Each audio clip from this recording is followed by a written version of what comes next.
this is Brian. We actually met him at Texpac, and he had come up there to watch the 40 cars. And wait, you're from Pennsylvania? From Pennsylvania. Yeah. Yeah, I just moved to Texas. Yeah. So they live down in South Texas, and he goes, how many times have you been to Hammers? 7 times. Yeah, that's crazy. That's awesome. From Pennsylvania, yeah. Yeah. How's it look?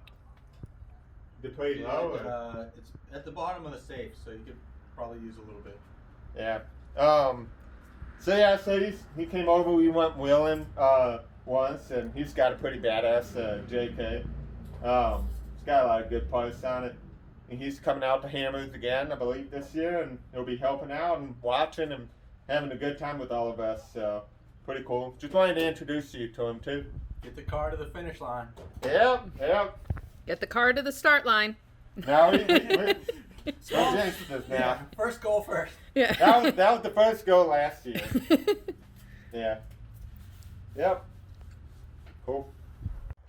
Hey guys, Donnie with DKA Motorsports again. This would be part 2 of preparation for King of the Hammers 2021.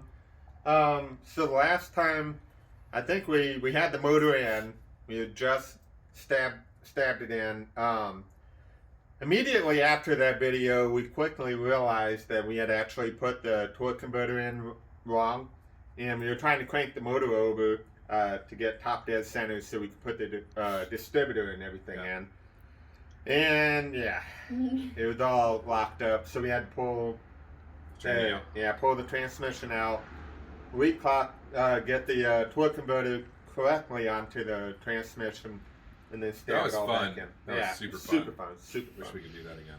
It's actually it's a bummer on the AW4, unless there's some mystery hole that I don't know about where you can actually spin the. Did you really just say mystery hole? Alex back there is super juvenile.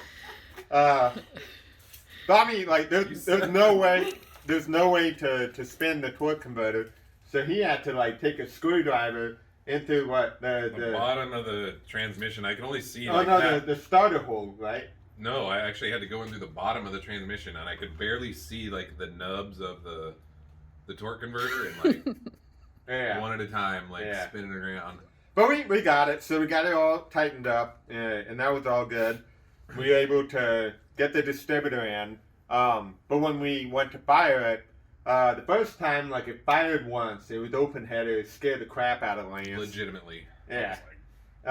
So that didn't work out, so we started messing with the distributor, and still couldn't get it to run, gave up on it. I got back on it the next morning, convinced myself it was 180 out, tried that, would not even attempt to start.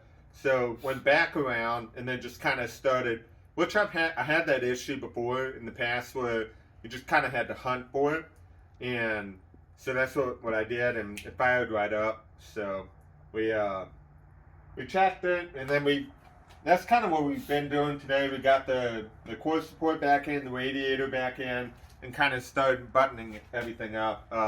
Brian helped us with getting the cross member back in. He's back there. He's gone. There's Brian. There he is. He's back there. Alex behind the camera, and Brittany working on the RV. The sandwiches, like good little sandwich makers. I hate you. I hate you.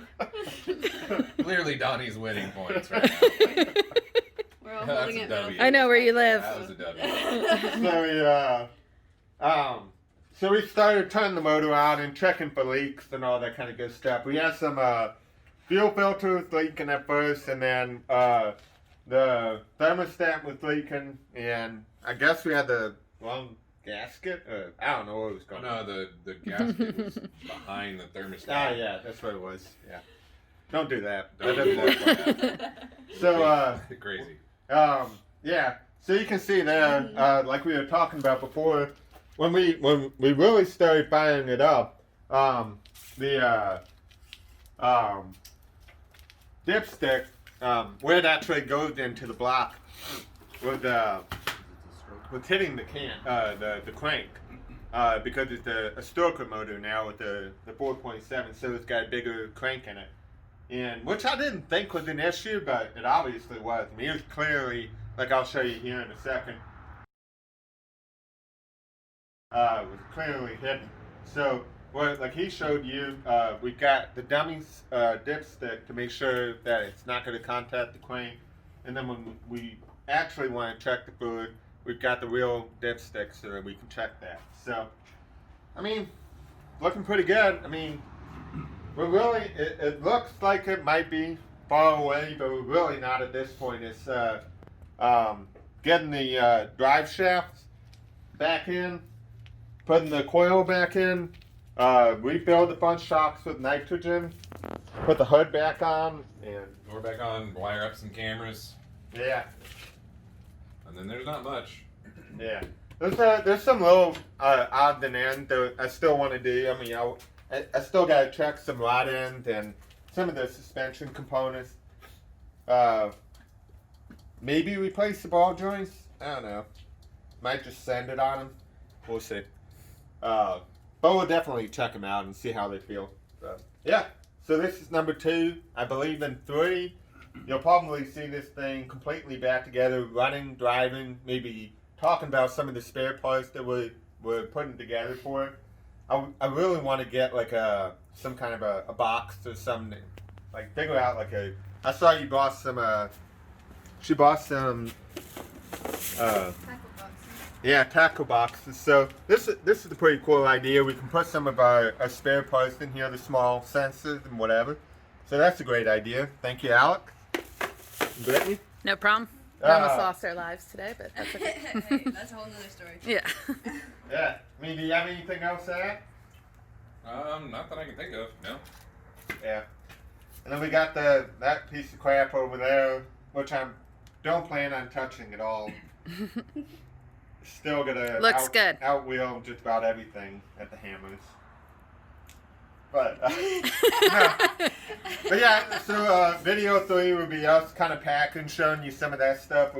These guys bring his trailer back over. We're gonna be mounting stuff up and getting ready to go. We only got how many more days? What is today? I don't know. What is Today's the 8th, so 24. So yeah, 24 days. Not even. Not even that. Today's the 9th. It's the night. Oh.